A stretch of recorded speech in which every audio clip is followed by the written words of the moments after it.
our tenant engagement strategies that really speaks to each of our tenants. As everybody's aware, there's been a huge shift where everything was in person. Now it's more, it's a mixture. So our tenant engagements are focused on building communities, building relationships with our tenants, and addressing the things that are important to them. Basically mixing or matching their values and like basically their, yes, aligning with their, I will say aligning with their values is probably a better way of saying it. Great. Kevin, I think you had something to share. Well, yeah, I was gonna. I mean, and it can go right into that conversation there because it's really all about engaging the tenants and reaching out to them, over communicating with them, making them feel like a part of a neighborhood. They don't. And again, I think we're not near that 5-day work week. I don't know that it's ever going to happen. So I think we just have to take the 3 days a week that we do get the majority of the tenants in the building, and that's where we provide the services. There's no more Friday happy hours. There's no more bagel in the lobbies. Monday morning. This is, we have to be there when they're there and engage with them and just constantly communicate and work with them and understand what they're looking for. What does that hybrid and work environment look like to them, and then we need to foster that environment for them. That's amazing. And Mitchell, can you add on to this or maybe give real life examples? Yeah. I would say that it really shifted into overdrive since 2019. I think just prior to that, if you talked about, these tenant engagement, it was more ice cream socials and some basic things that you did in the lobby. I think that as a company, RXR, and as an industry, we see it's become like a must-have, a very strong tenant engagement program. We have an RXO division of people that have clusters of buildings that focus on amenity programming and holding events and communicating with the tenants.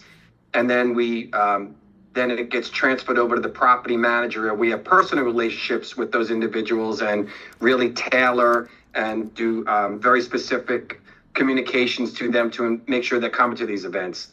You're here 3 days a week. It's hard to find times to come to these events. So, once we do this general broadcast, we really then try to go knock on tenants' doors and make sure that they're coming to the events, and the ones that do show up always have a great time. We build that camaraderie and relationship and that community, and then share those stories after we have that with social posts to get people more engaged moving forward. That's amazing. I remember being in New York last time, and I met all of you in person. Very lucky. And what I've noticed is you gave the example of ice cream social. Is it still a thing, or what type of event kind of works better for you guys in your building, in your work environment? I've seen that. I've seen also a kids work day. So we had kids coming in all New York's offices, and I thought it was so cute because in Montreal we never see this, and I really like this idea. So is there any other example of either communication initiative or event or initiative that you guys are taking in within your building or workspaces that create this bond and fosters those relationships?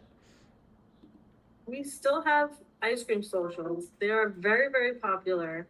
We have actually increased our ice cream socials to 3 times in the summer. Oh, wow. But in addition to that, we also have blood drives, and we have concerts at our park where we have a band playing, nice. A live playing. We have sustainable giveaways in our lobby. Mm-hmm. And to add to what Mitchell said, we are really leaning on technology to spread the word. Mm-hmm. It's about what's happening in the building, but what's also happening in the community. So, for example, we have an Instagram account for each of our properties, and we post things that are happening at the building or outside of the building, and it keeps our tenants more engaged. Yeah. I feel like you guys all, I've known you all, and I follow you also, and it's almost like you become this little marketing machine to create those bonds with the tenant and in the work in the building itself. Mitchell, do you have any other examples outside of the one that you previously gave? Yeah, I don't know exactly, I think it's in July or August, and it's not at my building, but another property, more of a community social engagement opportunity where tenants and companies can come in and they're going to be making peanut butter and jelly sandwiches for homeless people. And there's an organization that promotes this type of event. And we work with that organization and then do social media posts and information around that. But I think the important thing is, like, we're building on the ice cream socials, and we do gelato. Everyone loves that. We do that a couple of times this summer as well. But I think this type of event where employees can get together, work on these sandwiches and make them for the homeless individuals, and they get distributed throughout New York City, might be another good example of how we're trying to build community and foster relationships amongst our tenants. That's great. Kevin, anything to add to those great examples? Yeah, two little things. I mean, again, I like to bring the retail component of the building into the commercial side of the tenants upstairs, and work with tenant discounts and the different locations that we have, and then in the vacant stores, what I like to do is bring in certain pop-ups, and whether it's a healthy food change, or just even something really with the fashion world, because we're really just going to be getting involved a lot with this whole arts and fashion downtown, especially now with this new restaurant coming in at the Woolworth that's very arts oriented. So we're looking to I'm looking to bring all that to the tenants and let them get involved.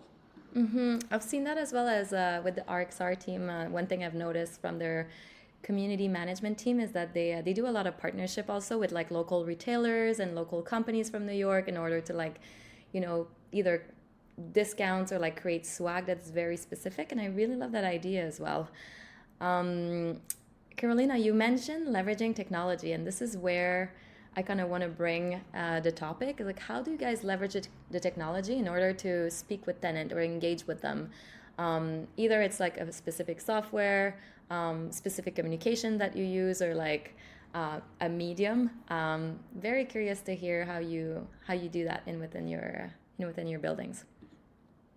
Well, part of the technology, we view technology as not just a resource, but it's a partnership, right? So we work with a variety of different providers that offer platforms where our tenants can measure, for example, tenant engagement, or even when it comes to sustainability and ESG, they can really see, for example, their usage of power in the building and how that's affecting their bottom line. So we use it for tenant engagement as well as for their own office operations. Yep. Good. Mitchell, how does it work at RXR? Yeah, so we have our own app. It's called the RXR Workplace app, and each tenant downloads this app, and part of it is that their access control to get into the turnstile and up to their space is on that app itself. And we have newsletters that are on that app. We have the amenity programming that we're doing for the events for the coming up month or so. We have transit information around that. There's also a dashboard where you can tell occupancy in the building and air quality in the building. So we're trying to centralize everything into one place where the tenants could find information about what's happening at our particular property or generally around the area, to inform them if there might be a protest going on, to steer away from this area. So we send a lot of communications through that. So we're trying to leverage that technology to get tenants engaged that way all in one place. Yes, with the communication overflowing, or the mediums kind of overflowing, people are constantly bombarded with information. So I get the sense of trying to mainstream communication into one single platform. Maybe Kevin, how does it work at the Woolworth? Well, it's a little more complicated in the sense that we're dealing with 100-year-old infrastructure, and things are landmarked. But we try to have a seamless access system, and just make things easier for the tenants to whether they to get on we're creating a work order system. Believe it or not, it's still it's still more of that paper and pen type process right now. So, and actually the tenants that are there, they appreciate that. I think they just like the whole feeling of this building and how, you know, it's a moment in time, still, you know, still standing there in, you know, downtown Manhattan. It's very interesting. Maybe that will kind of betray my age, but you know, when I started marketing, everything was printed, and I feel like with the years and like, you know, technology kind of coming in over, yes, there was this big shift, and now we're kind of going back to like more traditional way. So I like to hear that, Kevin. I think it's very, not necessarily to your specific building or like the nature of your building, but also that, you know, postcards still works, or like giveaways, or like something kind of more physical, more tangible kind of works. Mitchell and Carolina, I don't know if you have any take on this and how you, like, you know, outside of technology, if you have other ways of communicating with tenant or advertising your program or making sure there's a connection built with more tangible asset, I will say, or even amenities, you know? Well, you know, I was listening to Kevin speak, and it just reminded me of how much I value reading a hard copy book, you know, or a newspaper, because you're right, everything has become technology and virtual, and there's a lot to be said for just having something tangible. And, you know, even though we do communicate a lot of what we're doing through virtual and technology mediums, we do sometimes have just a table at the lobby so tenants can stop by, and we can talk to them about what, you know, what's going on that day. And that person to person communication is really valuable. Amazing. Mitchell, anything? Yeah, I would echo that. You know, I believe technology is great. It could be too much sometimes. And I think that person to person connection is really where things happen. And even just getting people to sign up for an app, you have to do a table in the lobby. You have to stop them. You have to speak to them. You have to engage them. That person to person connection is really where that bond begins. And we were able to develop a relationship. You're not developing a relationship with people through an app, right? An app is a tool that supports the connection to the community. It's not the central point of it, right? It's out there, it's really helpful, but you need people, the property management team, the RXOs that we have, our staff that engages individuals, knocks on their door, say, hey, just want to remind you, we have an event, please come down. I mean, that's where it all happens. I really think that's where those relationships start to build. That's great. We spoke earlier about aligning with tenants' values. Of course, you know, by the nature of the work we do at Alvéole, sustainability takes a big place. So have you seen a shift, or have you, how do you kind of either build your event or, you know, your engagement program in regard to sustainability, and what place do you think it takes in within tenants, or the relationship that you have with your tenants nowadays? I think from Rockhill's perspective, reducing the carbon footprint has been top of mind, as I'm sure for many organizations. So we just want to ensure that our assets are operating in a fiduciary manner, through tenant training programs, and just setting a clear vision and a commitment. So we set measurable goals and KPIs, and we really take a deep dive into our actual consumption through technology, like we said earlier, and data utilization. For example, we participate in energy curtailment, and we got our tenants involved in that process. So it's definitely a joint effort. Amazing. Mitchell. I would say sustainability transcends every industry. It's one language. No matter what business you're in, it affects you one way or another.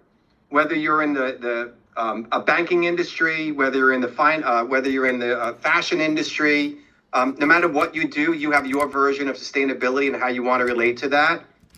At my property, I just started a sustainability and well-being committee where we meet quarterly and we speak about the objectives largely as a company with RXR, how that narrows down to the building, and how that tenant can contribute to helping us reduce our carbon footprint, as Caroline was saying, earlier, and I think that's really important. Having that person-to-person connection at these committee meetings, I think really gets them involved. And then in between the committee meetings, we share newsletters, information that kind of like build into it so they don't lose sight of it.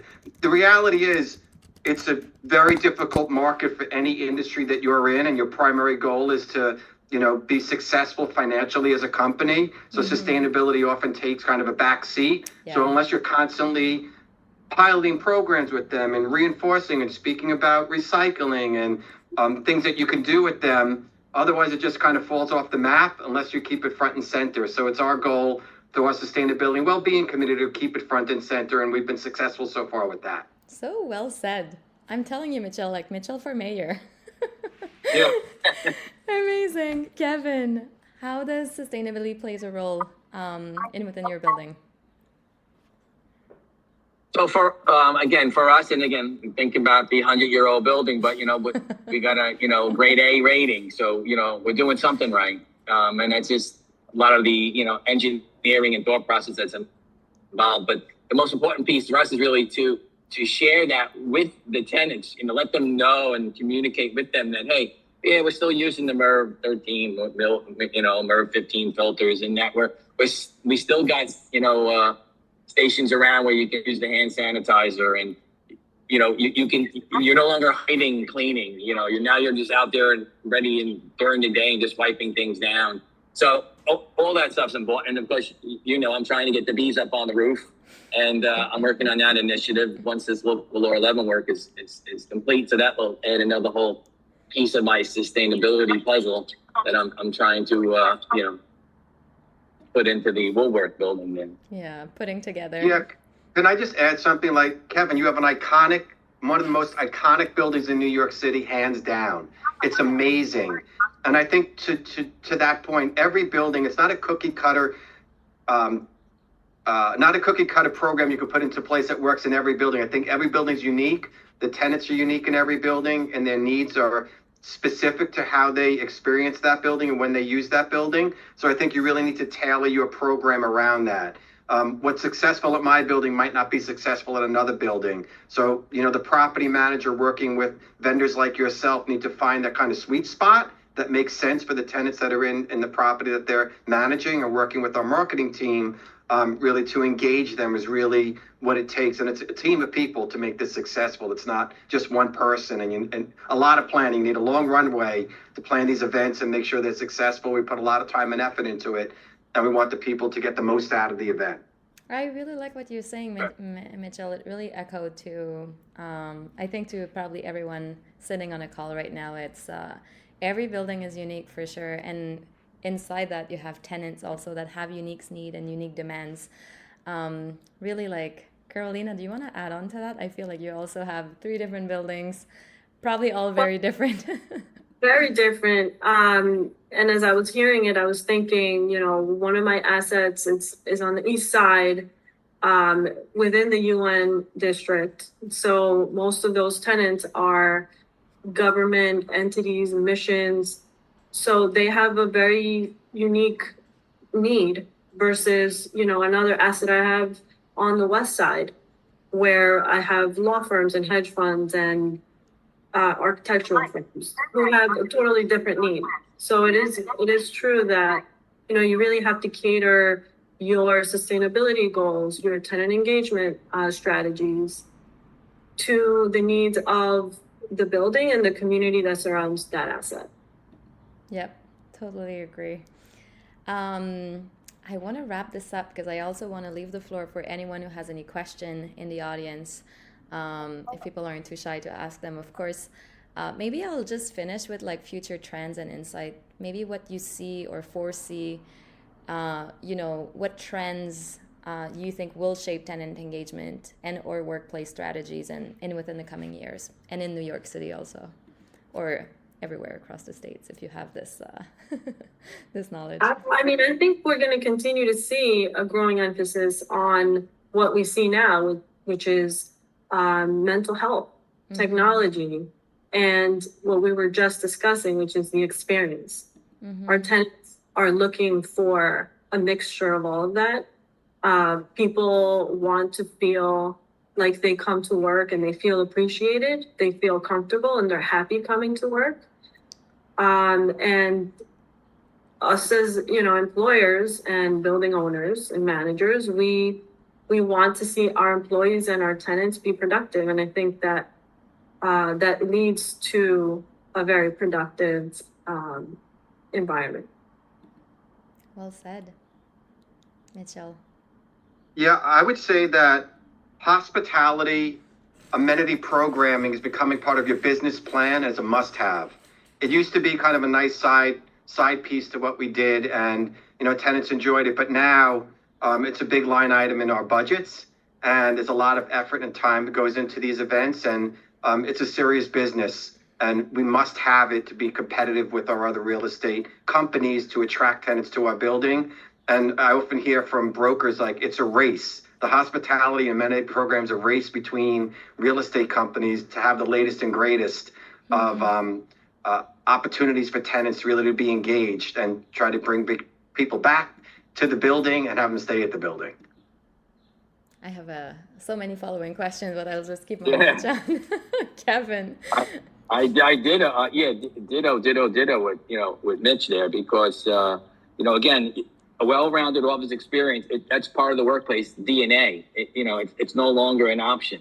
It has to be part of the experience, because the other option is they're working from home, and we got to make it more exciting for them to want to come to work, be productive, and do things in and around our building and create the sense of neighborhood for the tenants. Okay, so I need to ask, and sorry guys, please, if you have any question, write them in the chat right here for our speakers. And before you do so, I'll just ask what's burning my thumb right now, which is, how do you guys differentiate either building or portfolio? Like, do you have any tips? Because what I hear is it's a race, or we have to be kind of competitive in a way, or differentiate our offer and make sure, of course, we stick to what tenant values and love. Any tips on that for anyone listening or tuning in today? This one I didn't send to you, so it's a bit. I think being genuine and transparent with our tenants, offering obviously everything that we just talked about, because it's a holistic approach. Again, sustainability, the LEED buildings, well buildings, focusing on the tenant experience, amenities, what is in our buildings as well as what's around our buildings, and staying engaged, staying connected with our tenants, both in person and virtually, really understanding the needs of our tenants and meeting those needs.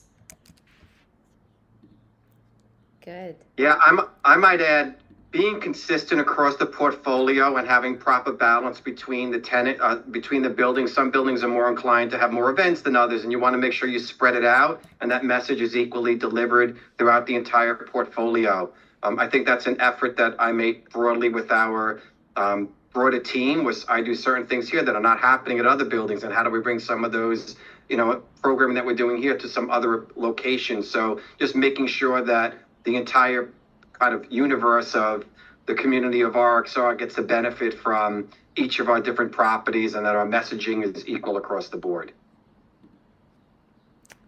Great. Kevin, do you have anything to add?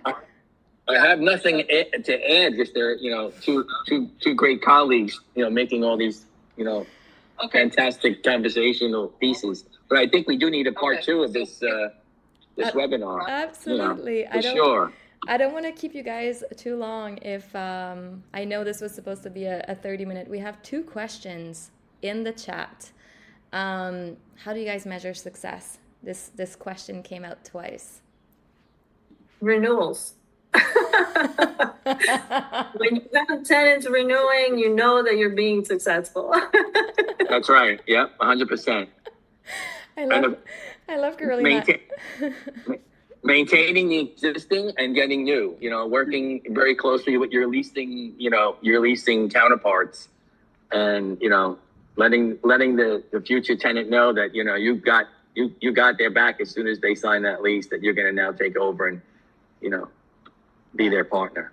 Wow. And I know Mitchell and Kevin will agree that everything that we do develops a reputation for our firm, right? And that's what the industry looks for. What is the reputation of our companies, and how do we maintain that throughout our portfolios?